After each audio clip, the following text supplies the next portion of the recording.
If you're watching this, you probably have friends, or at least you think you have friends. But some of the relationships you see in cartoons, those aren't friendships. They're just complete disasters. In this video, we're going to talk about the absolute worst cartoon friends you'd rather not have. So stick around, because I've hidden a $10 gift card somewhere in this video. And trust me, it's easier to find than a real friend in some of these cartoons. Let's dive in. Fucked up cartoon friendships, number 1. Look, I know y'all are fans of SpongeBob and Patrick, but let's get real here. This isn't a friendship. This is a toxic, codependent disaster disguised as comedy. Patrick isn't just dumb, he's destructively dumb. There's a difference between being clumsy and actively ruining your best friend's life because you don't have 2 brain cells to rub together.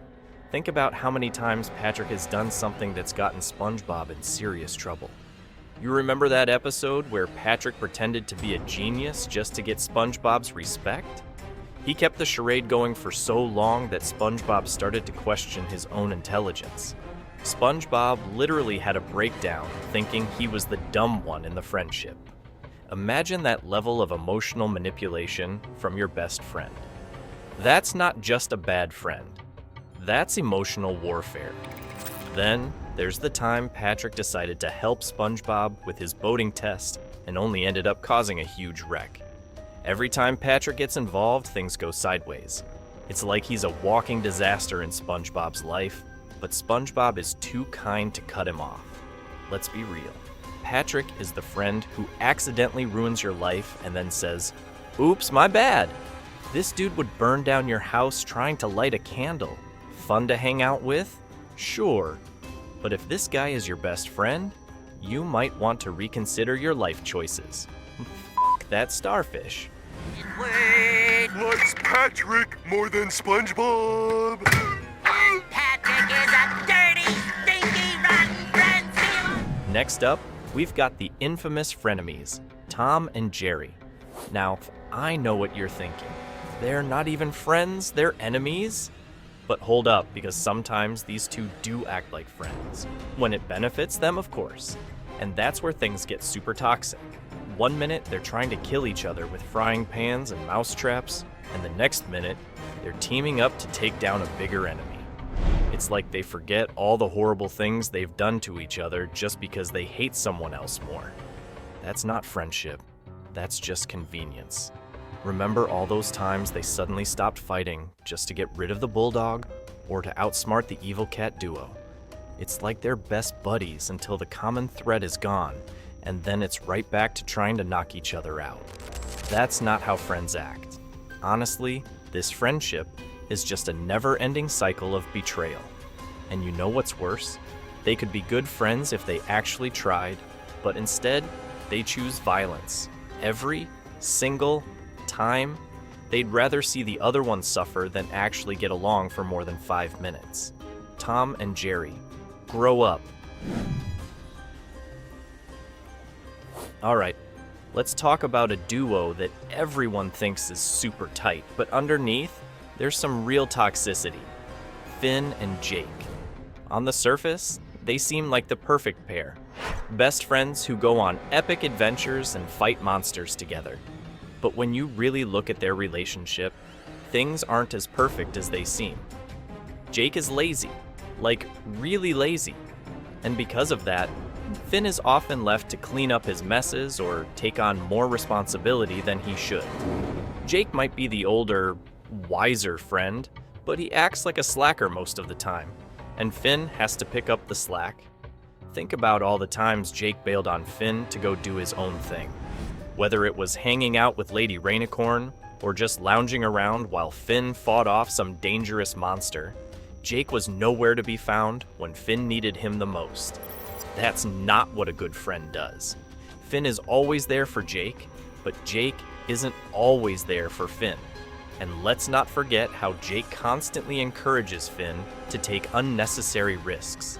Sure, some of those risks lead to cool adventures, but other times they end in complete disaster. Jake's lack of responsibility puts Finn in danger, and Finn, being the loyal friend he is, just goes along with it. It's like Finn doesn't even realize how one-sided their friendship is.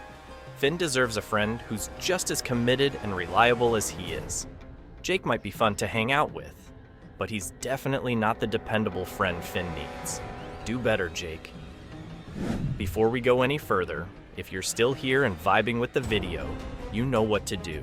Smash that subscribe button and hit the like. Don't be that person who misses out on all the fun. Support the channel, and I promise there's a lot more heat coming your way. Let's keep it going. Now, let's move on to another pair of best friends who are more like walking chaos generators, Mordecai and Rigby. These two are the definition of toxic friendship. Sure, they're always together, but all they do is drag each other into trouble, and most of the time, it's Rigby's fault. Rigby is like that friend who constantly pressures you to do stupid things, even when you know better. Remember the time Rigby convinced Mordecai to throw a party at work?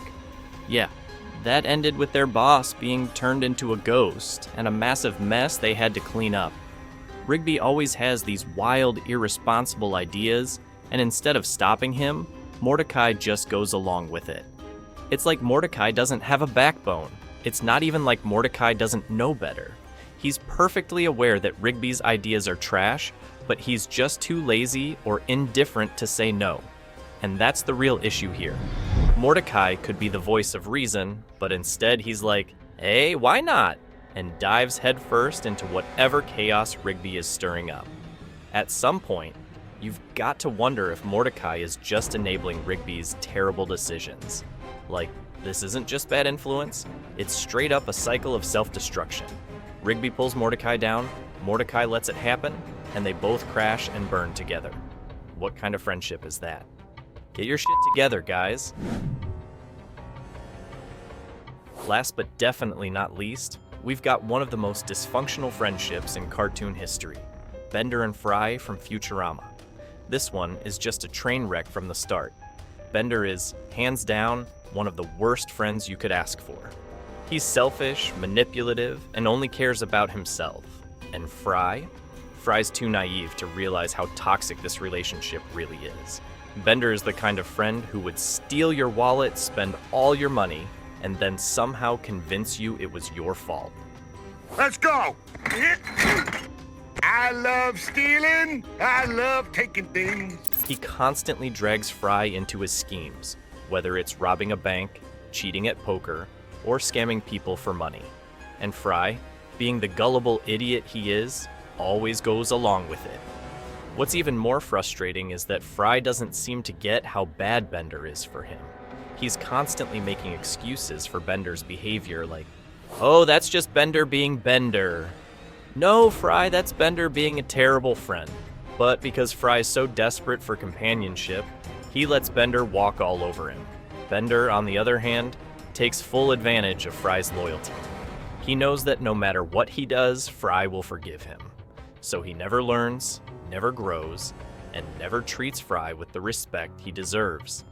This friendship is a one-way street where Bender always gets what he wants, and Fry is left picking up the pieces. The sad part is, Fry doesn't even realize how much better he could do. He's so used to Bender's antics that he's blind to the fact that he's being used. It's painful to watch, honestly. Bender, you're the worst. So there you have it. The most toxic, worst cartoon friendships ever. If you thought your friends were bad, just take a second to reconsider after seeing this mess. I mean, it's fun to laugh at all these dumb situations, but let's be real. If your friends are anything like these cartoons, it might be time to cut them out of your life. Friendships are supposed to make your life better, not drag you into chaos or destroy your self-esteem. And these cartoon friendships, they're the perfect example of what not to look for in a friend. Sure, they're fun to watch, but imagine actually having to live through this kind of madness. Don't forget to subscribe and like the video because I've got a lot more to say about the cartoon world. And hey, if you think I missed some bad friendships, let me know in the comments.